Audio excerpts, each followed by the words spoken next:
Good evening and welcome to News Channel 8. I'm Jerome Aegean and these are some of the top stories we have for you tonight. The missing dentist is found. Rats disrupt class at a St. Croix elementary school. And sour grapes after the Hair Wars competition. These stories and more are up next on News Channel 8.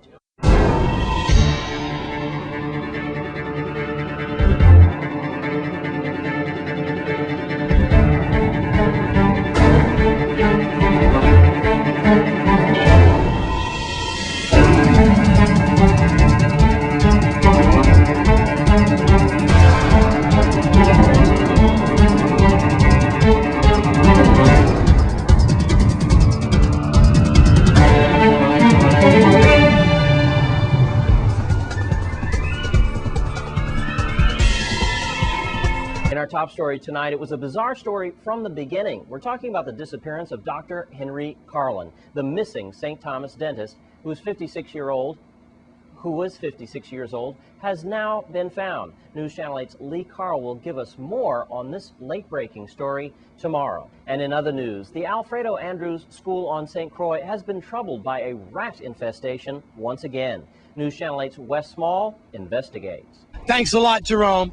We're here at Alfredo Andrews Elementary School where we have a rat problem. I'm here now with concerned parents who have little ones. Now, just to let you know, about a year ago, a parent came to News Channel 8 and we were going to do the story, but Principal Richards, he literally begged us, Wes, we put the rat traps up, and what happens is rats apparently get into the ceiling. They Terminix had the contract. I remember they put poison down, the rats died, but they just leave them there, unfortunately, and now the children are being affected. This time I could not turn my back, though, because obviously we have major concerns. Superintendent of Schools, Gary Malloy, is inside now, including the Department of Health, right? Okay. Now, you came to us this morning. You have, how old is your child? 5 years old. He's in kindergarten, I take it? Yeah. He's in kindergarten and he does suffer with asthma, and so does my nephew and a lot of kids. And you were there this morning. Can you describe the smell? Well, the smell was horrible. It stinks. I just had to go. Where's your son now? Well, he's got to be eating lunch or in his class, but when I went to follow my nephew to music, well, I just couldn't take the smell and I just turned my back again and I left. I told him I couldn't go. And then you said what now? You said that you were going to go to the media? Yeah, the teachers begged me to come to News Channel 8 because I called to the radio station, and up to this time, they haven't done nothing. So if the parents don't take a stand, well, there's nothing that will be done. But it's a lot of kids that are getting sick. All right. And you also have some little ones inside as well. How old are your kids or your child? My son is 7 years old. He's in the 3rd grade. And he also is asthmatic. And this morning when I brought him to school, it was horrible. The smell was like, you can't stand the smell. Now you were telling me... I went to the assistant principal and she said that they were already aware of the situation and they called Terminix. And so we're waiting right now to see what's going on. All right, here is Superintendent Gary Malloy. And wow, Gary, just like Tyrone Mullino said, AFT president, an ongoing rat problem. How many rats did we get out today? Well, today we only found one rat that was actually dead in the ceiling of one of the classrooms. One of the major issues that we have at this particular site is because of the location of the dump that's so close in proximity. So we have an increase in rodents, and we've been doing our best to get it under control. Yeah. The Terminix is here on site here assisting us. And the maintenance division is here. What we're doing is we're isolating those areas that are affected. We're clearing them out and getting them up to code, and we're going to change out all the ceiling tiles once we've located anything else that's in there. But for the most part right now, it's affected pretty much one wing, which is about four to five classrooms. Mm-hmm. We've relocated those students, and we're working on that side of the building. All right. So far, no closing of school or anything? No, because it's isolated in those areas, and we've been able to relocate those students from those major affected areas. And again, we're working on it. All right. Department of Health, seriously monitoring the situation. Gary Malloy here. the superintendent of schools, and also Tyrone Molino, AFT president, and the parents, all concerned and all working on it. And don't forget Terminix, they're working on it too, trying to get rid of the stinky situation with the rats at Alfredo Andrews. I'm Wes Small for News Channel 8.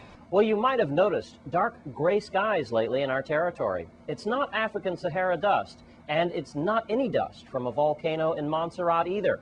The National Weather Service does not know what it exactly is. However, we do know that the people with respiratory conditions such as asthma need to take precautions. News Channel 8's Wes Small is on the phone with Dr.